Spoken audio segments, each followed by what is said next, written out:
And you're welcome to the AM News. Now, in our first story, the governing New Patriotic Party has vehemently rejected accusations it has woefully failed in its fight against illegal mining across the country. Director of Communication for the party, Yabwa Binga-Samoa, indicated that government should rather be commended, arguing that the river bodies were polluted under the erstwhile John Mahama administration, but little was done to salvage the situation. This comment follows accusations by the National Democratic Congress that government is sabotaging efforts to address the menace of illegal mining, plus alleging that disappearance of about 500 excavators and other machinery seized from Galamsey operators by the Operation Vanguard team, the task force set up to fight illegal mining, was not only an embarrassment to the government, but a testament to the government's failure to stop Galamsey. Since the roadmap was developed, things are happening. And the first thing is the formation of the ad hoc district mining committees. You may not be aware, but 80 district mining committees have been formed throughout the country. Please take note and follow up on these things. It's a joint process. The media started this with the government. Follow up. Find out if the committees are there and whether they are working. We have also, in terms of building capacity, trained about 4,500 miners in sustainable mining. Next slide. This is probably the best of what they've done. The development of the Galam stop.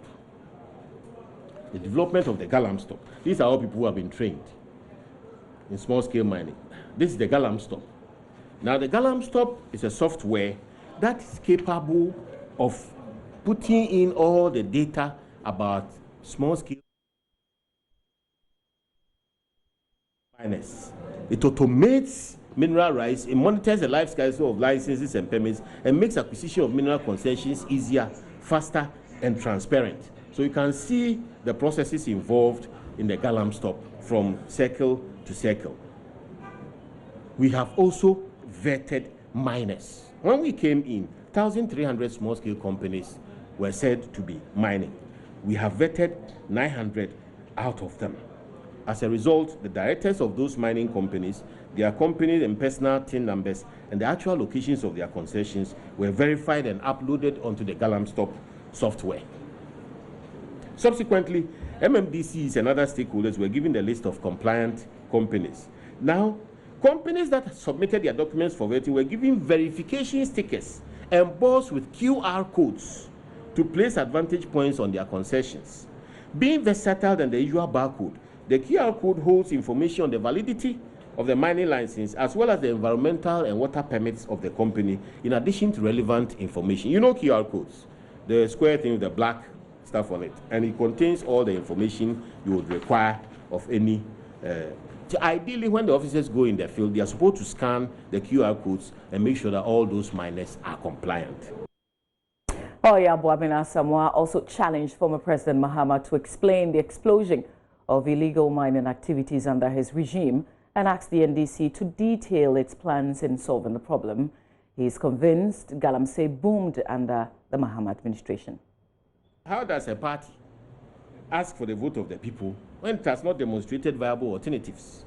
And more likely, when the matter at hand ballooned out of control because of their poor governance. It is precisely that lack of policy reality that led the NDC to the reckless promise of a one-time premium and the rejection of free SHS, which has now come back to bite them. In a continuation of that reckless policy spirit, even now, the NDC leadership has refused to commit themselves to peaceful elections. They refused to sign the National Peace Council roadmap towards eliminating vigilantism. Instead, they keep bombarding this beautiful country with threats of violence if the electoral process is not done according to what they dictate. Whilst a clear and large majority of Ghanaians want a credible election with the support of a new clean register, the NDC leadership are threatening to burn the country down.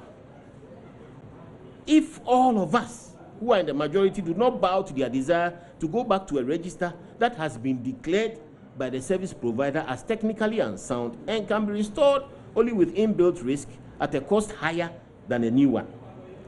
Unfortunately, I have to mention this because, as you are all aware, whilst the Galamsey debate is going on, candidate Mahama chose to wade into the debate about elections, register, and he waded in on the side of violence. He's threatening the country with consequences, obviously violent, if his personal desire to run the country without clear, defined policies is not granted. Meanwhile, as we sit here, candidate Mahama is here to own up and accept the mess he left the country in. He's not responding to revelations about his term of office, and he's not giving alternatives to justify his at-all-cost power grab approach. We want the NDC and John Mahama to understand and accept finally that this country will not go back to their days favoring violence as a political solution.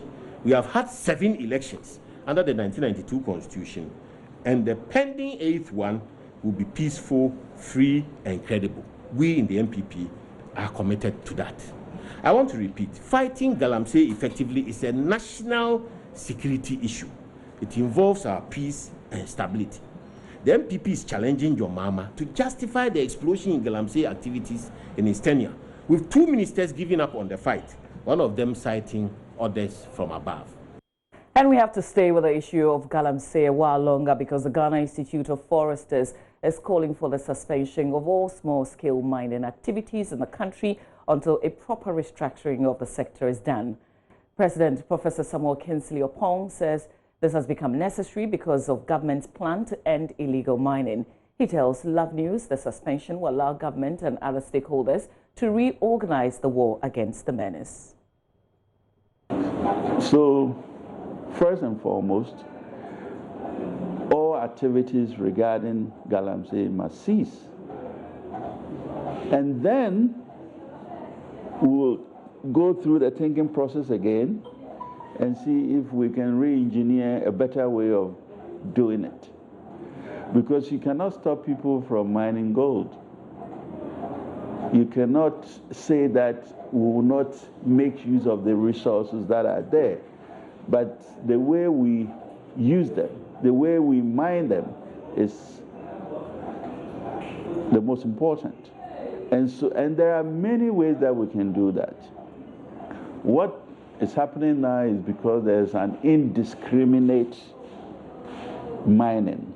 I guess there are places that are vulnerable to mining, and therefore such places should be identified and taken out of mining.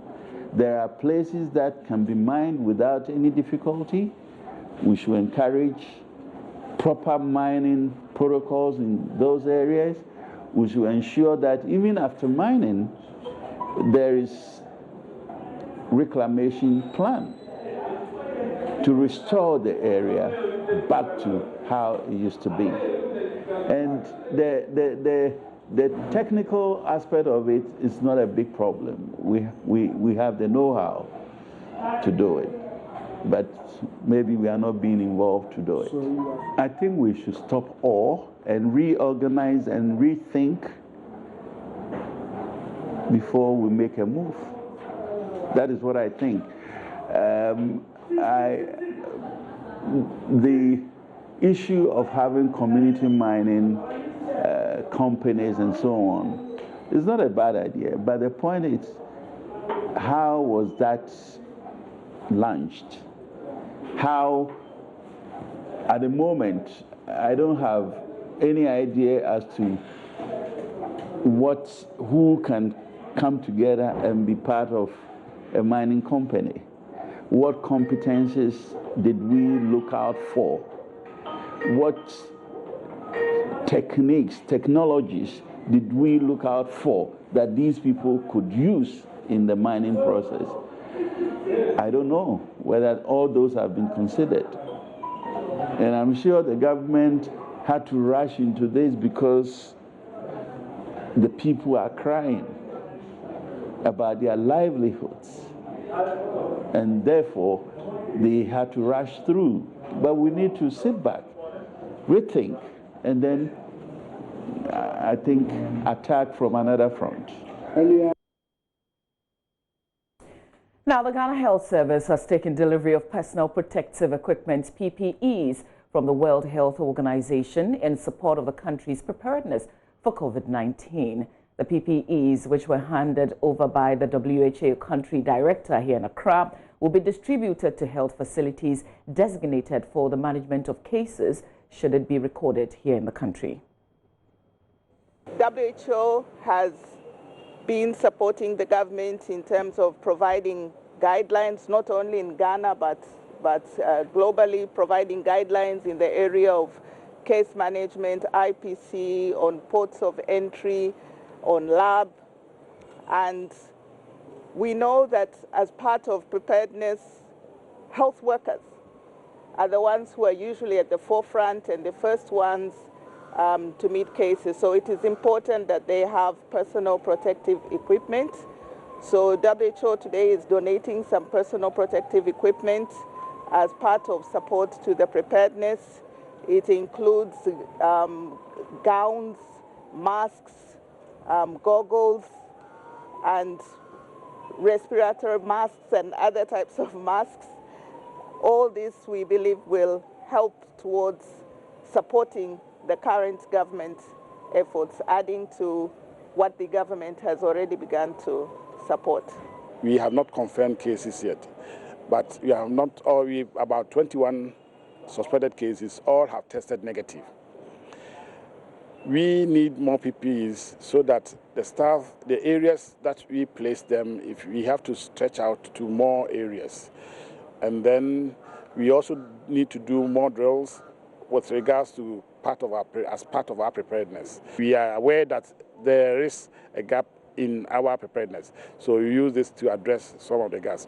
Mostly the National Rapid Response Teams, the Regional Rapid Response Team had enough of this. Some of the facilities, we've started giving some quantities to them, about 100 to 200 to most of those areas. The big hospitals, all the areas that are designated for treatment. So we mentioned Rich Hospital, we mentioned Temai Hospital, and then all the 10, the former regional hospitals, and then all the teaching hospitals. The association, the Ghana, the private medical providers, the Christian Health Association of Ghana, any group of health providers that we realize that potentially they may handle some of the cases. We have given them some of the supplies.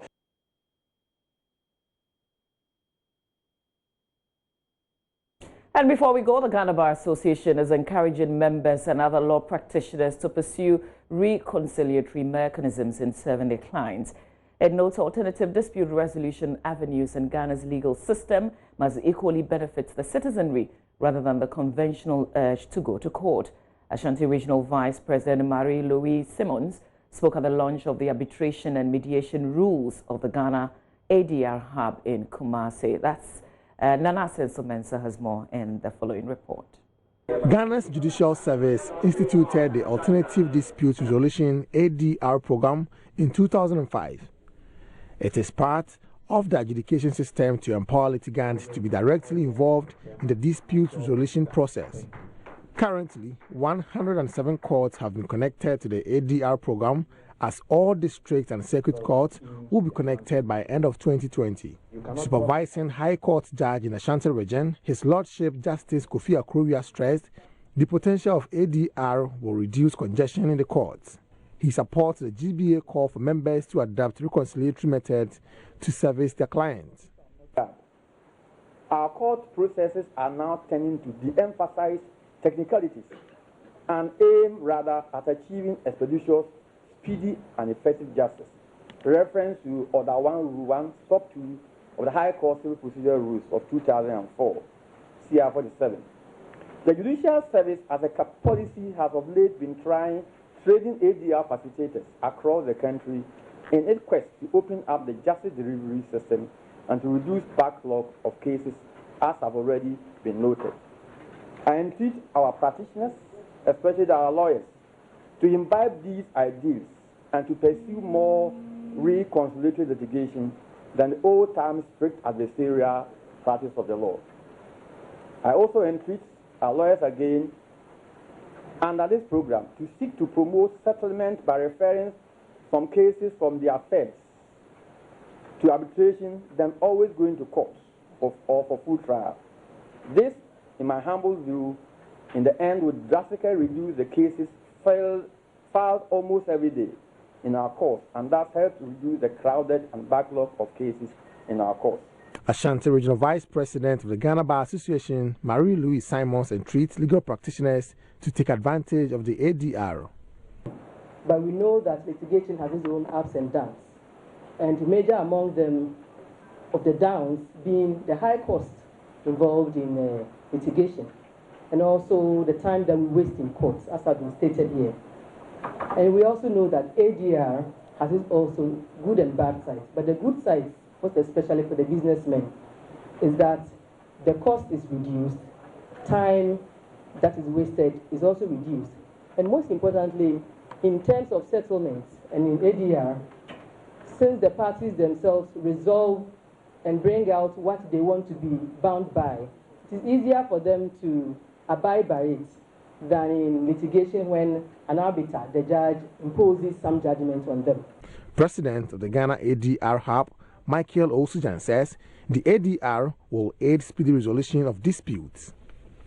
Damage. So the Ghana ADR Hub was set up to provide just an alternative like this, and it is our hope this morning that having launched our rules, parties will use the rules so that their dispute resolution processes proceed more effectively. Business owners and other interest groups and individuals attended the launch to appraise themselves with ADR procedures and explore ways they can support their work.